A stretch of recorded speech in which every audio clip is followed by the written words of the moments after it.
They also have English names. Very few. And sometimes they even have Monday, Sunday, Friday, Tuesday as their name. Because they don't want to use. No, because they didn't want to use the Davido. They said Davido. They made it Nigerian. So maybe I should be called Lorenzo. and that will make you some Spanish or maybe a Brazilian. Exactly. I see, but I believe we can still win the battle.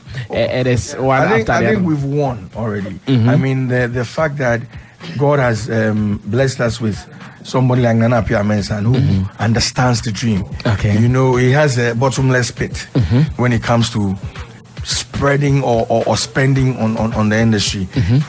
We've won already. Okay. For us to have that Messiah, you know, like I said here, I'm going straight to heaven. Everybody else, I believe, is going to heaven. Because Jesus has already died. So I don't have to now do anything. He's died already for me and I'm going. Okay. And that's an happy I'm talking about. It's the Jesus Christ. He's here to be crucified for us. And the fact that God has chosen him alone, we'll win. We'll win this battle. Hallelujah. Yeah, we'll win it. What is your main aim for your artist, your objectives as the artist manager for Xylophone Media? What do you wish for the artist? Okay, I wish for them what they wish for themselves. That's my aim. And that's what Nana is doing. A record label basically is a financier to make dreams come to reality. Because if you look at the structures, every artist signed on a label comes with their indie label team. So we project their dreams that we're here to facilitate. like Beam Nation, yes, like Shatter SM, Movement, like Kumi Guitar, Joyce Blessing, Becca Hart, Obibine Binum Clicks. Yes, exactly. So basically we're here to make their dreams possible. We don't have dreams for them. Our dreams for them is their dreams for themselves. To make sure they go the next world and represent Ghana as a whole, or Africa as a whole. And we're facilitators. That's what we're meant to do. Okay, so that is the Xylophone dream. Exactly. Are you living your dream? Obviously. How can't I live my dream without my Pajero? And get dollars every week. And I didn't tell you. I didn't. No, okay, don't let me spoil the fun. Don't let me spoil the fun. Yeah, don't let me spoil the fun. You know. Don't spoil it. Don't spoil it at all. Now, over the weekend, you have been in the news. I'm sure that is why we are talking. We have been discussing our business, but not on air. But today, we've decided to discuss our business on air, so people outside can also understand us. Over the weekend, you have been in the news for taking thugs to hijack one of your own artists' car, and I believe this is something we would need to let the public understand that what is happening. How can an artist manager send thugs to hijack his own artist car? I don't know how you would want to explain this to the public, because whatever you are saying is the position of Xylophone Media. And again, let me even announce this before you come in, because I'm still part of the communication team. Due to that incident, our transport manager is really in hot waters. Just this morning, he received a letter of sack, and I believe it is something we need to investigate. Maybe if we can even plead for him, we can plead for him. I feel so bad. I saw the news. I felt so bad. I also got it the moment I landed. I just received a call from top that the transport manager has received a letter because of that incident. But I think administratively, but like you said, we all need to, because he's our colleague as well, we all need to put hands together and see how we can help the situation. Exactly. So that is one point there. So take us through it. How did it happen? What happened? Okay, so basically, let me put it this way. We had agreed, my office and the Beam Nation office had agreed to park the official car over the week, and we had a deadline for Saturday afternoon. Last Saturday, you mean? Yes, on the day of the event. And so by 12, they were supposed to bring the car to the pool for the transport manager to take over. And that was an agreement we both reached. I can't go into the matter that made us reach that agreement. Okay. But if as we go along, if it has to be spoken, I'll speak about. But there was an agreement from my office as A&R to the Beam Nation office to park the Sonata That's our signature car. Okay. So the official car you are talking about here is the Hyundai Sonata. Yes. So you agreed with Stonebwoy's management, as in the team, Stonebwoy's team, that they should come and pack the official car. Yes. They are working with the car, so why do you want them to pack it? Okay, so that's what I'm saying. Good. We had reached an agreement. And I don't know if we're there yet for me to. No. We can't go. We can't say we won't go there because they are working with the car. Yeah, but so artist manager, you saying they should come and pack the car? Why should they come and pack the car? So, Bras, I mean, like my point is that if I'm allowed to speak, I need to be speaking from, and I'm going to speak from an official position. But you see, I don't have all the facts on the table as I speak to be able to delve into that particular agreement because we spoke and we've spoken severally and we all came to that agreement. Okay. You understand? You mean you don't want to divulge all the details that brought us to pack your car? Exactly. Because you see, there are a lot of reasons why we'll pack a car. Now, I drive a company car myself. Occasionally, the transport, and it's in a structure that, I mean, maintenance for every 3 months. We need to come renewals. Everything company takes care of the car for us. You understand? So the transport manager, I'm sure you've received some of these letters from the transport manager that come and park your car. But in this instance, fine, the car had reached is due for servicing and all that. But that wasn't the discussion I was having with, was part of the discussion, and other official duties why we all agreed we wanted to park the car. Okay. You understand? So I don't want to say specifically that we wanted him to park the car because we needed to take care of the car, and there were other matters to it. And I don't know if I'm allowed as I speak to go to that matter. Until we bring out the other matters, I'm not sure your explanation will land well. Because okay, so let me say this. Publicly, we all know there's some sort of a friction between the Stonebwoy's office and my office, or I'll say Stonebwoy's team and Xylophone. That is those rumors that started running. So I don't want to feed into those rumors. I don't know if I'm allowed now to officially speak on it because it's an issue that is still being discussed. And I've listened to the Stonebwoy office. I've actually listened to Stonebwoy yesterday, and he spoke well. He didn't even go into the matter, So for me, it would be unprofessional on my part to speak on the matter, But all I'm trying to say is we agreed that they needed to park the car. Okay, that's what I'll say for now. Because if I go into the matter, then really, what is my? I'm supposed to be guarding the matter. Yes, the artist is my artist as well. The company is my company, and this is my company business. I don't have to put it out there like that because we're on radio. So I can't divulge those information. But we had agreed, we had reached an agreement that we will park the car 12 noon at the office premises on Saturday. Yes. So, according to reports outside and those social media comments and postings, that you sent tax. That was the many headlines we read. That was how it was written. That Bulldog and tax. Bulldog. Who were those tax? Okay, so let me now go into that particular matter. So on Saturday, all my artists were supposed to perform, from Stonebwoy to Obibini, Kumi Guitar, Joyce Blessing, and Becca, and Shatta as well. But Shatta was supposed to be a surprise. And I, based on agreement, even the art, the students didn't know Shatta was going to come. It's just that because we're having this discussion, I want to put it in there. So the business office spoke to Team Stonebwoy, and that's what we do. Business will reach out to the offices in charge and speak to them, and we had agreed they will come and perform. My duty on that night at the Legon campus is to make sure that all my acts have arrived safely with my production, security team, everybody. So I went there to oversee their performances. Now, when I got there, I think I met my colleagues. I had gone there a little bit later. At the time I realized my team was going, I also moved in.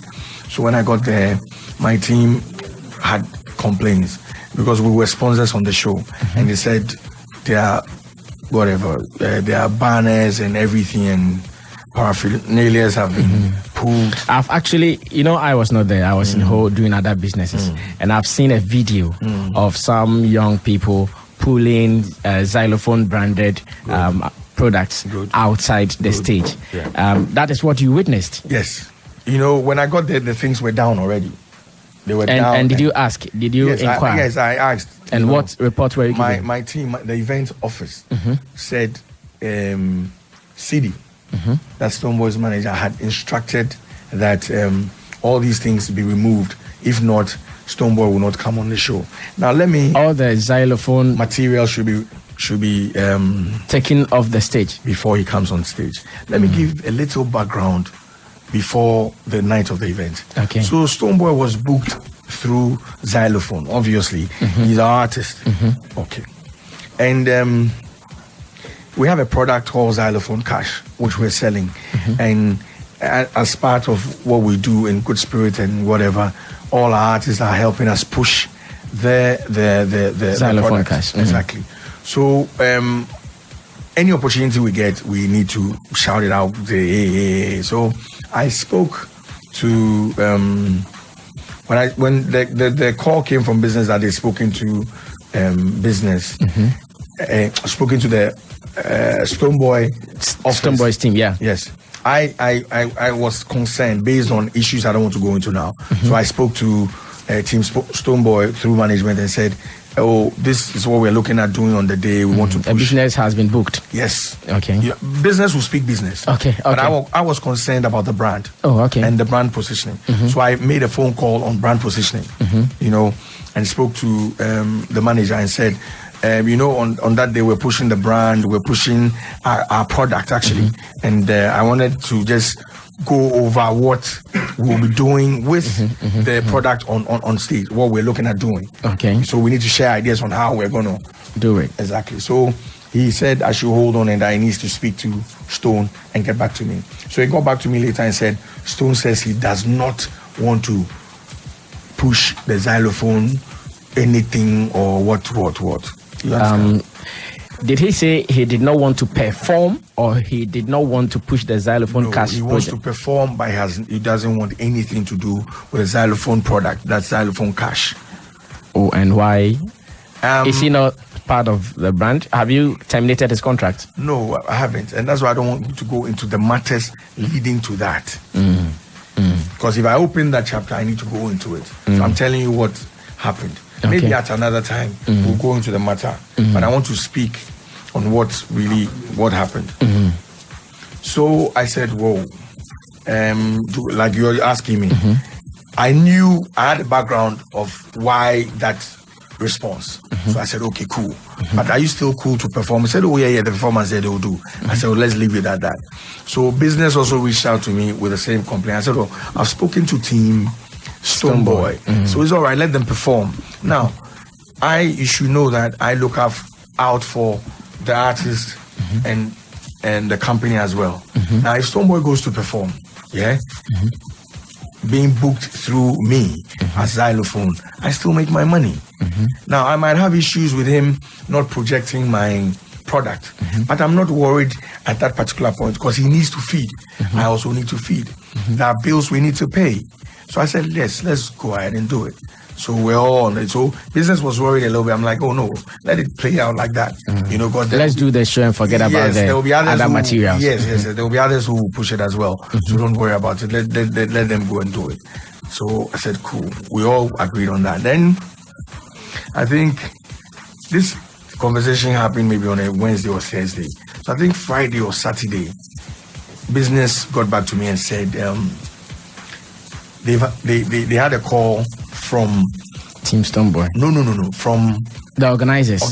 Okay. That that's the Lehman Hall people that Stonebwoy says he's not performing anymore, and that they received an official call from Stonebwoy's team, and that's from CD. telling them that they are not coming to the show. So the flyers doing the rounds are false. So the students demanded their money.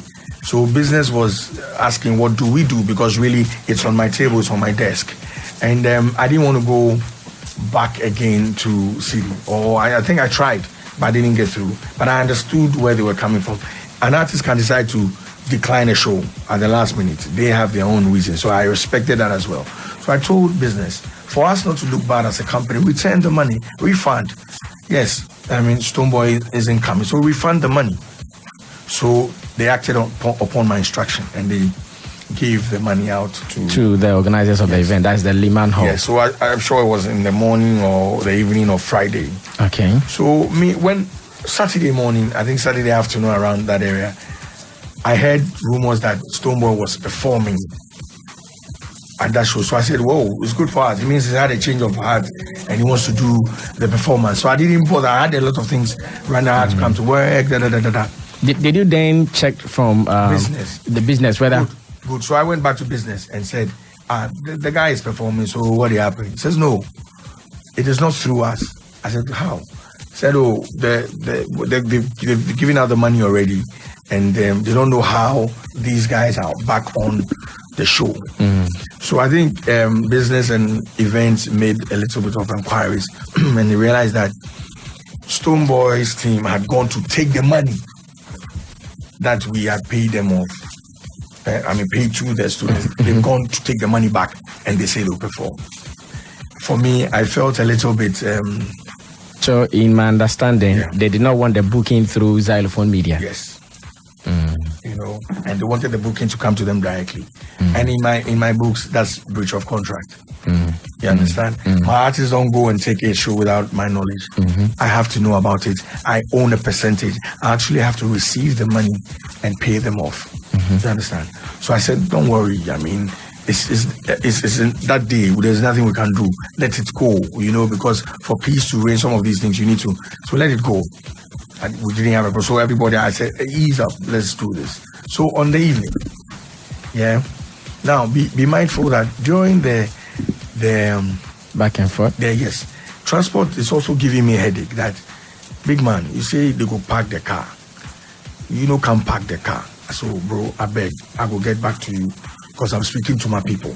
You understand? So, I'll get, plenty things. Say, no, bro, me too, my work that, so don't spoil my work. And I understood him from where he was coming from, you know. So, back and forth, and we met in the evening. I've met the whole team. I'm sure transport was there as well.